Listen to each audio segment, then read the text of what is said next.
Bonjour tout le monde et bienvenue sur la chaîne de l'univers de l'ange Cathy en ce mercredi 29 2023. J'espère que vous allez bien. Donc je devais venir vers vous hier et finalement j'ai eu... voilà, je n'ai pas pu venir tout simplement. Alors déjà j'espère que vous allez bien. Alors ici nous avons un temps, on va dire qu'il fait relativement doux, on va pas dire qu'il fait froid.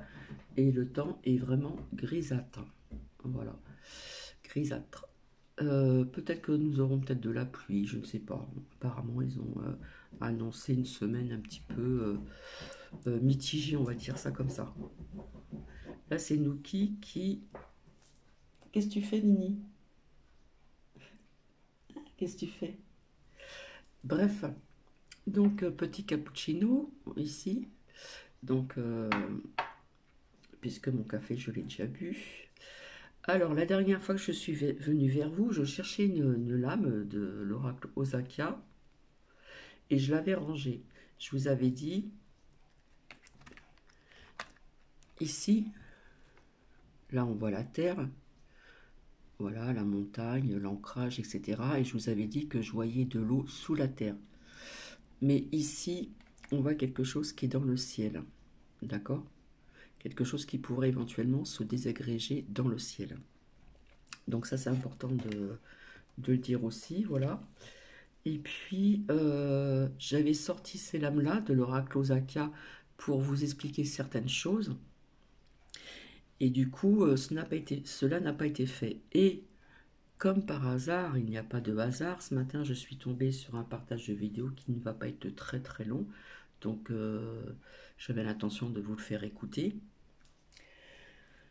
Alors, c'est Voyager vient d'envoyer ce message aux scientifiques de l'espace. D'accord? Alors, ça va peut-être intéresser certaines personnes, d'autres pas. Si ça résonne pas, ben, c'est pas la peine de l'écouter. Si ça résonne en vous, eh bien, je vous invite à l'écouter également. Écoutez ce partage, d'accord? Et après, j'ai fait le lien. Alors, il y en a qui vont dire, ouais, elle a triché, non, non, non. Non, pas du tout. Ces lames ici sont là depuis hier. Je devais venir hier et je n'ai pas pu venir, voilà. Donc, en fin de compte, c'est un lien, plus ou moins, ce que j'ai constaté, c'est un lien vis-à-vis de ce que je vais vous faire partager, que j'ai découvert donc tout à l'heure. Voilà, juste après la sortie de Nuki. Donc, je tenais à vous le partager et après vous expliquer ce que j'ai vu donc dans l'oracle. Enfin, je sais pas si c'est un oracle, on va dire, euh, d'Osakia. Non, le voyageur sacré, je me trompe, excusez-moi.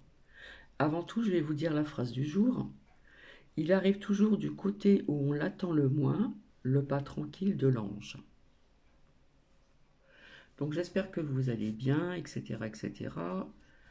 Et donc, ben écoutez, je ne sais pas si vous avez vu, il va y avoir comment dire, il y a une plainte en ce qui concerne, je ne sais plus comment ça s'appelle, où il y a eu quand même pas mal de blessés, etc. Où, d'après ce que j'ai compris, on a refusé d'envoyer, comment dire, pour faire des soins assez rapidement, etc. Donc il y a une plainte qui a été posée, d'accord? Je crois que c'est Sainte-Soline ou un truc comme ça. Hein, ça bouge un petit peu quand même, voilà. Enfin, là c'était pour changer un petit peu, pour voir un petit peu autre chose. Donc je vous souhaite une bonne écoute et je reviendrai après pour vous expliquer ce que j'ai vu donc au niveau du voyageur sacré. D'accord? Donc c'est rare quand je m'en sers, mais je me suis aperçu que ça avait un lien avec ce que j'allais vous partager. D'accord? Donc on y va. Je vous souhaite une bonne écoute.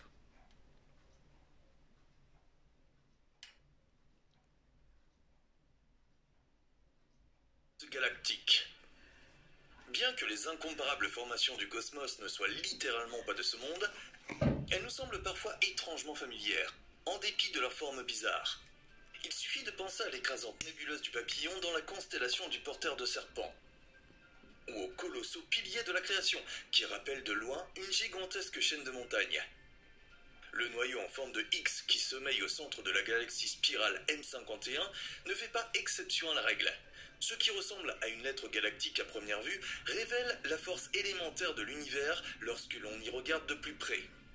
Selon cette hypothèse, le X remonte à l'influence d'un gigantesque trou noir qui se nourrit des riches dépôts de poussière de son environnement. Ce monstre gravitationnel invisible dépasserait la masse de notre Soleil d'1 million de fois. Longtemps décriés comme des machines de destruction cosmique, il est désormais admis que les trous noirs ornent le centre de presque toutes les galaxies, où ils jouent un rôle fondamental dans l'évolution globale. Avancer vers des mondes inconnus. Lorsque les sondes spatiales Voyager ont quitté la Terre au cours de l'été 1977, personne n'aurait pu deviner que le coup d'envoi venait d'être donné pour la plus grande réussite de l'exploration spatiale moderne.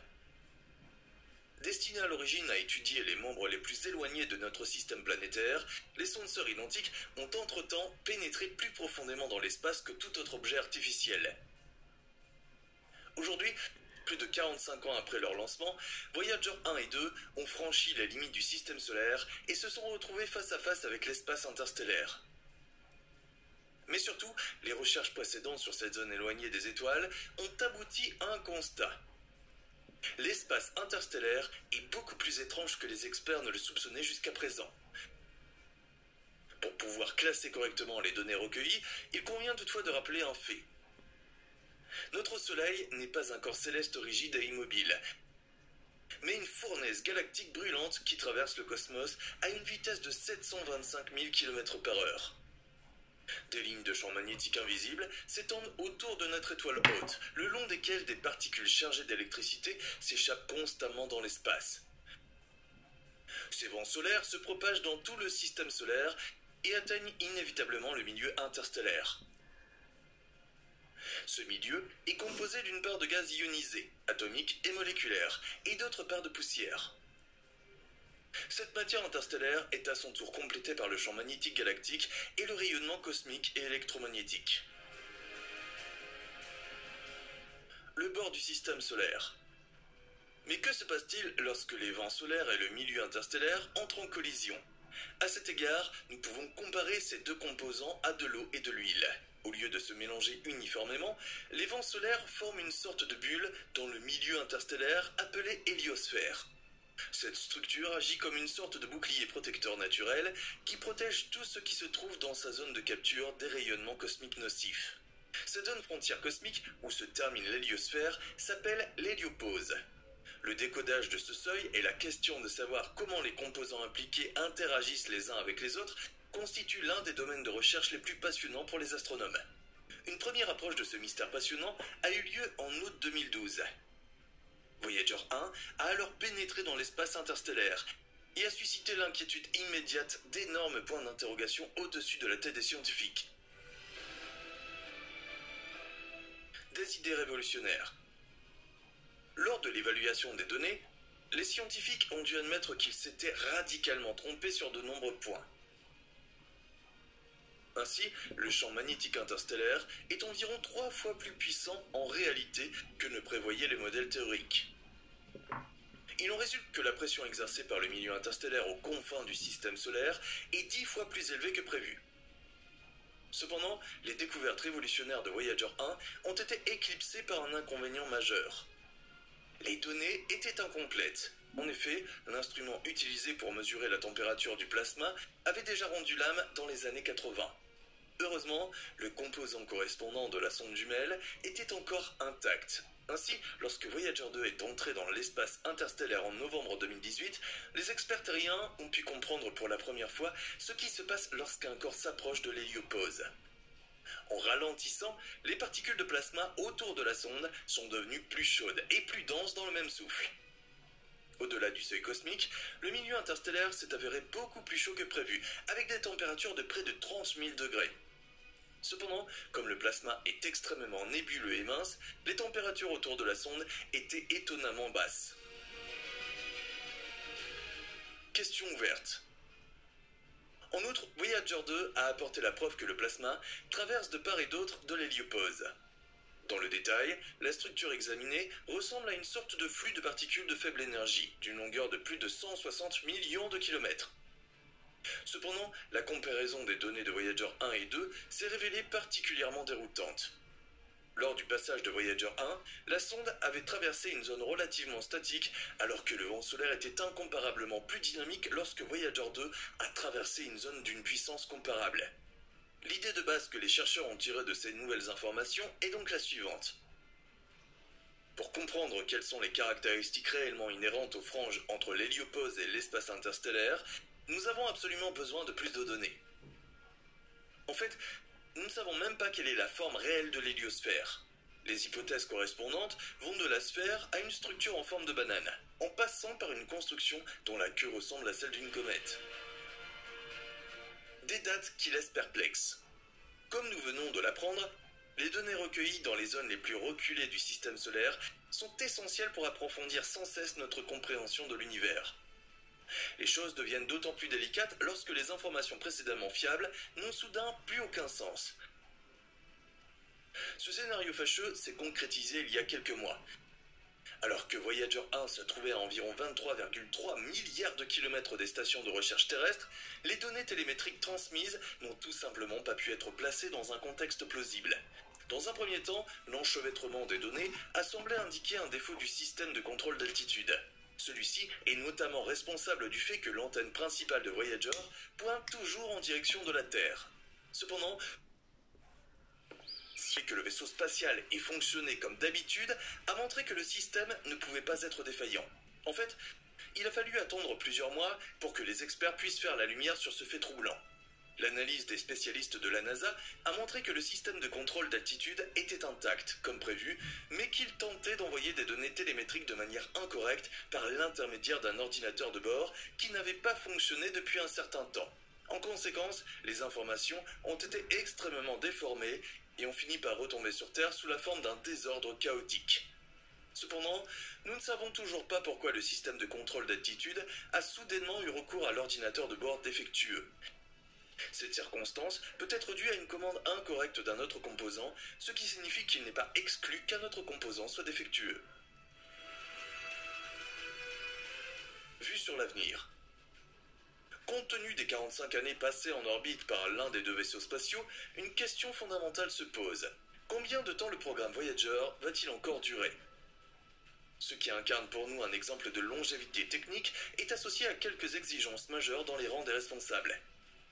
En effet, la mission s'est interrompue à plusieurs reprises pour des raisons financières. Le fonctionnement du contrôle coûte plusieurs millions de dollars par an. En outre, l'utilisation des sondes nécessite la poursuite de l'exploitation des antennes de 70 mètres et de la technologie associée, qui est complètement dépassée. De nombreux ingénieurs qui ont joué un rôle clé dans la réussite de Voyager et qui ont participé au projet pendant des décennies sont sur le point de prendre leur retraite. Mais même si les besoins financiers et en personnel continuent d'être satisfaits, le programme Voyager prendra fin dans un avenir prévisible. Malheureusement, nous ne devons pas ignorer le facteur temps. En réalité, les données télémétriques confuses n'étaient pas le premier problème technique auquel les chercheurs ont dû faire face. En effet, Voyager 1 a dû passer à un système de réserve en 2017 pour compenser la détérioration d'une puce de contrôle. En raison de la baisse de performance des batteries au radionucléide et de l'affaiblissement des signaux radio avec l'augmentation de la distance, les dernières expériences de Voyager seront arrêtées vers 2025. Une bonne dizaine d'années plus tard, les sondes se seront tellement éloignées de nous qu'aucun contact radio ne sera plus possible. Toutefois, le voyage de la sonde ne sera pas terminé à ce moment-là. Sauf imprévu, Voyager 1 passera devant l'étoile Gliese 445 à une distance de 1,6 années-lumière dans 40 000 ans.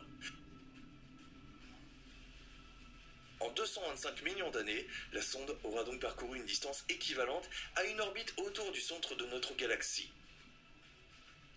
La durée de vie des disques d'or de Voyager est même estimée à 500 millions d'années. Petit rappel, avant d'être lancées, les sondes spatiales ont été équipées de disques de données. Les informations images et audio qu'ils contiennent devraient fournir à d'éventuels extraterrestres des informations de base sur notre espèce et leur planète d'origine. Et qui sait, peut-être que les Voyager Golden Records seront-ils retrouvés un jour et témoigneront-ils encore de notre existence longtemps après la fin de l'ère humaine. Sursaut radio rapide. Les mystères de Voyager 1 ne sont pas les seuls événements inexpliqués qui se sont produits dans l'espace ces dernières années. Les sursauts radio rapides, qui ne durent que quelques millisecondes, posent depuis longtemps des problèmes insurmontables aux scientifiques. À ce jour, nous ne connaissons pas le véritable contexte de ces sursauts radio rapides. Si dans certains cas il s'agit d'événements uniques, les répéteurs semblent suivre une sorte de rythme fixe. Jusqu'à récemment, les sursauts radio rapides ne devaient être détectés que dans des galaxies étrangères. Mais cette situation n'existe plus depuis 2020. En effet, les experts ont fait une première percée en étudiant ces phénomènes au sein de la Voie lactée. Les magnétars ont été identifiés comme la source principale des explosions. Il s'agit donc d'étoiles à neutrons dotées de champs magnétiques extrêmement puissants, les étoiles à neutrons ou pulsars représentant elles-mêmes le stade final d'une étoile massive. Ces objets relativement petits tournent autour de leur axe à une vitesse vertigineuse. Le record actuel atteint même 716 tours par seconde.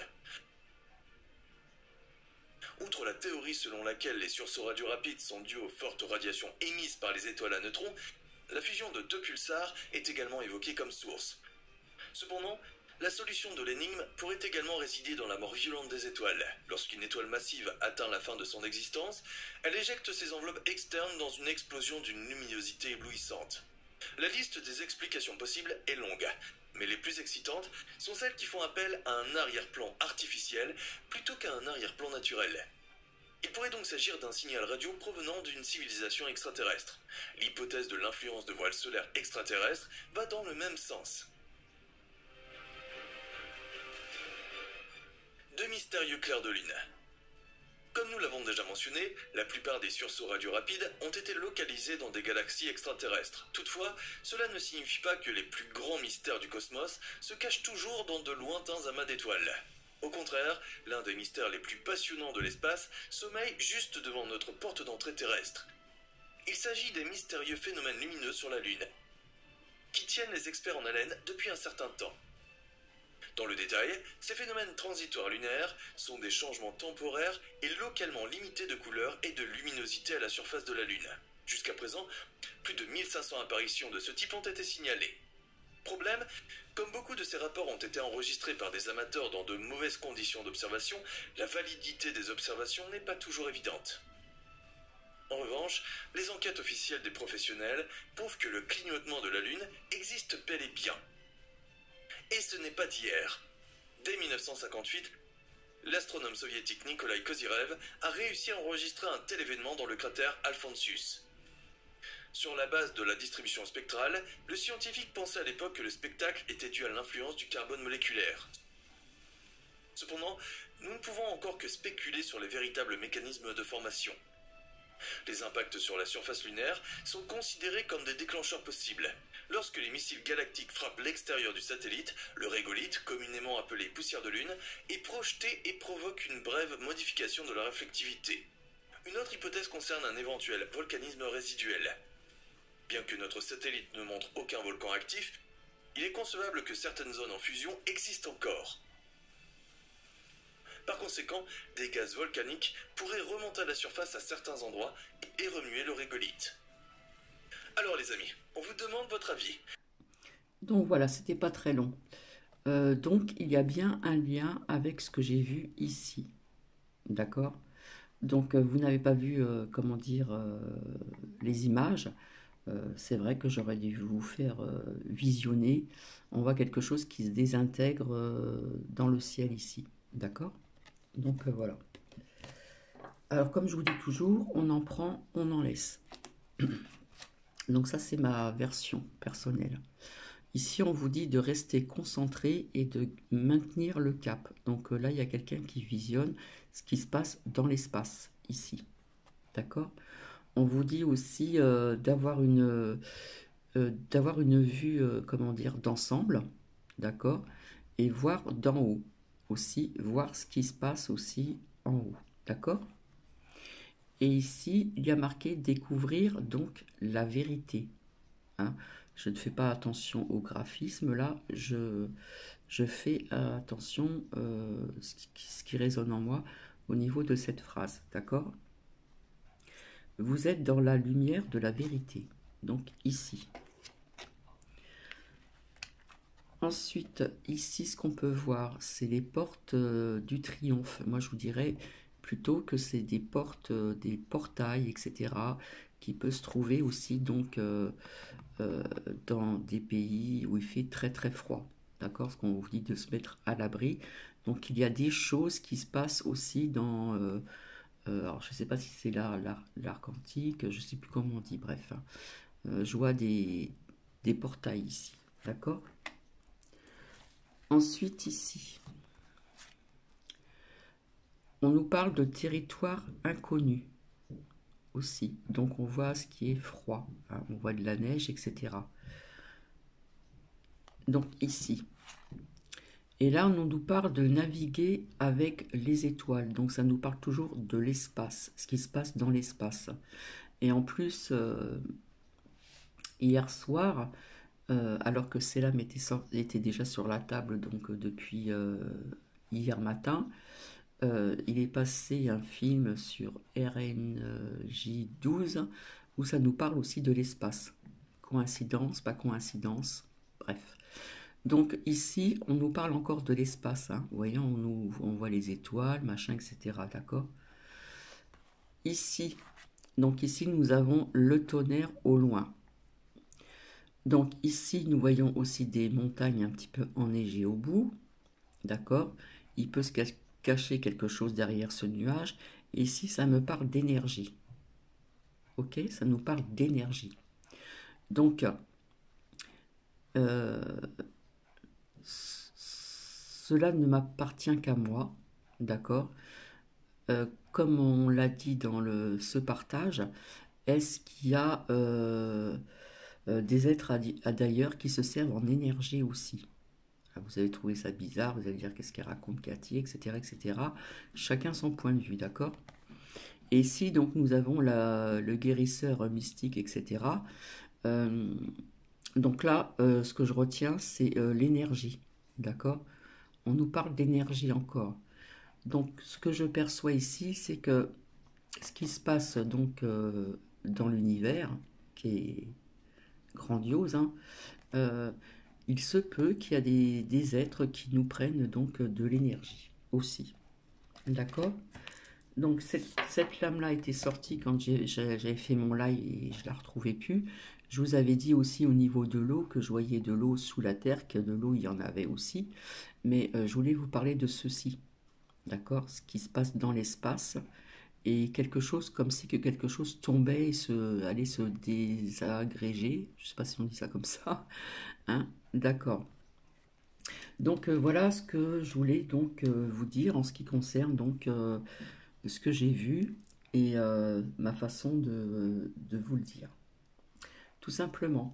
Donc je vais vous laisser. Si je retrouve quelque chose à vous partager, je le ferai avec plaisir. Après, comme je dis tout le temps, ça ne plaît pas à tout le monde, ça ne peut pas résonner à tout le monde. Donc on en prend, on en laisse. Mais en tout cas, ici aussi, de l'énergie, nous en avons. D'accord? Nous en avons de l'énergie.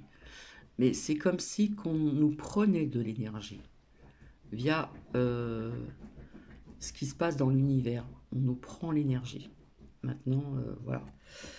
Et donc, ici, ça représente donc les pays où il fait très très froid. Des choses ou des endroits où on n'a pas le droit d'y aller, vous voyez. Donc ça représente la neige. Et puis avec la petite lanterne, ça peut nous dire qu'on peut y voir un petit peu plus clair, qu'on va apprendre certaines choses aussi, comme ici il y a marqué découvrir donc la vérité, d'accord? Alors dans combien de temps, je ne sais pas. Et ici, vis-à-vis de les portes du triomphe, je dirais plutôt des portails. Alors il me semble que j'en avais déjà parlé ultérieurement. Donc voilà ce que je peux vous dire. Donc je ne sais pas ce que vous en pensez. En attendant, je vous fais des bisous et je vous dis à très bientôt. Bisous, bisous.